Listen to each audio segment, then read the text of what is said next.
Yeah, when I wrote this song, I was going through a lot. Like a lot of stuff was happening to me and to the people that I love, and it was hurting. And when I was making this song, I was kind of battling with myself. But by the end of the song, I really get to the point where it's just like, yo, life is gonna be tough. It's gonna be hard. You got two options. You're either gonna die or you're gonna live with that shit.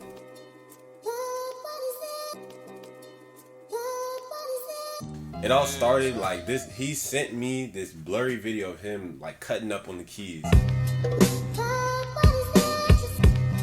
At the time, the beat wasn't made. It just spoke to my soul. So like, I took the video and I just kept looping it over and over, and I would write to it like that.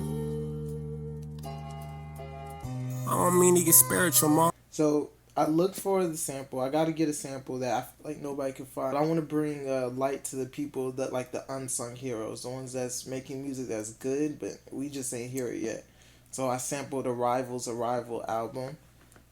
If you could find it, you could find it. So I chopped up the sample. I put it in my key. Usually I do like drum machine drums, which means that I can basically program the drums without like live tapping them in. But up to this beat, I was like, no, I'm watching a whole bunch of like vintage or old videos of Pharrell and Timbaland, and they just hitting the drums, and I'm like, I want to be like that. I want to be able to do that.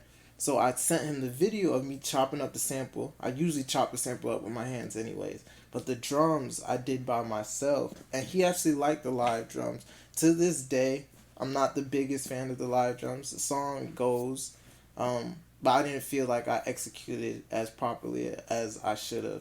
But he heard it and he liked it. So, that's how the beat was made.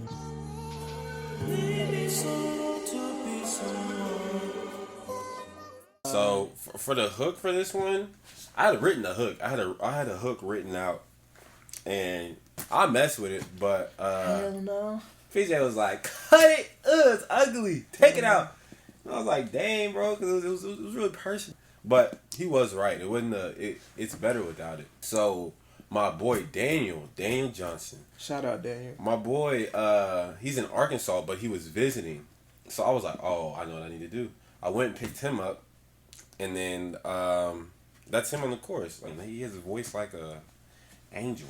And it's also like me in the background. I'm like, yeah, yeah. And I got the woo. He be doing ugly stuff in the mic. I be doing ugly stuff in the mic too, but he be doing ugly stuff in the mic. Intentionally. Some people would call it ugly. Some people would call it art, right, Physics? And we keep all that shit pretty ugly. We keep all of it, put it in the track, and people usually mess with it. I don't mean to get spiritual, mom. When I pray to God, I ask how much miracles cost. As I said, I was going through it, and so I was on the phone with my mom. As soon as we got off the phone, PJ sent me the video, the blurry video, and I'm looking at it, and I'm like, yo. And the words came to me. I was like, I don't mean to get spiritual, ma.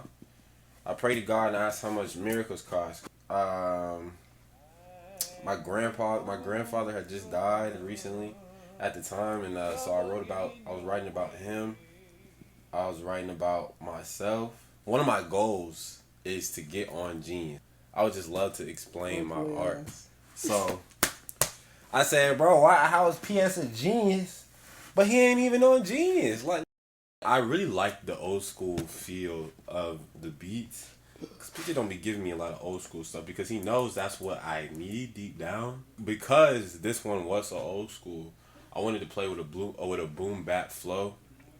So I made sure I was hitting those boom bap pockets. But towards the second verse, I knew like we're not really in that era. So I knew I needed to switch some stuff up in the second verse. So then I hit that flow. What's it called? Bravo, bravo. They love my bravado. And love is the motto. My baby a model. My baby a bottle. She sipping and swallow the silence. But yeah, just the old school nature of the beat. PJ was learning drum fills at the time, and we was just playing with drum fills. And I was like, yo, I want something like build up. But that's kind of your territory, bro. Well, drum fills are like damn. What do you have to say about living with it? I have to say, like, you really felt you in every lyric. Yeah, that's really the main thing I would say. You guys put me on the spot. I was prepared. Yeah. Well, thank you. But okay, drum fills, a whole bunch of soul, rock and roll, in trap music we miss out on drum fills, but like he said, we went old school, so it was like my do drum fills. I got rhythm like a white boy, and because of that, it takes a long time for me to learn this type of stuff. But yeah, that's why I put them in there. And you know, everybody loves a good drum fill. You know what I'm saying, rock and rollers, you know you be playing the drums. I'm not your father, but all the shade being thrown, I swear I'm about to son him. How you rap like J. Cole? We finished the song like 5 months ago. I put a lot of myself in it, and I know PJ did too. Actually, on quite the contrary, I made the beat, and I told, like I said, I was like, it's alright. But I had to cut that shit up myself. He turned one man's trash into a treasure. He did. He was like, bro, I really, really want this. And he really fought for that, to the point where he was like, you know what, I want it just like the video. And he was like, I'll cut it up myself. And he actually went in there and cut it up himself and got it back to where the video was. So yeah, Felix did a lot of work. You know what I'm saying? Shout out Felix on this shit. Go stream Living With It. It's on all platforms. I'll put the links in the description. And y'all have a blessed day. Like how is PS a genius, but he ain't even on genius. Just give me some time, I'ma make it, I mean it. Always been a nice guy, but my flow is the meanest. I'm in control of my demons, at least for the time being. I keep a cross around my neck, only thing I believe.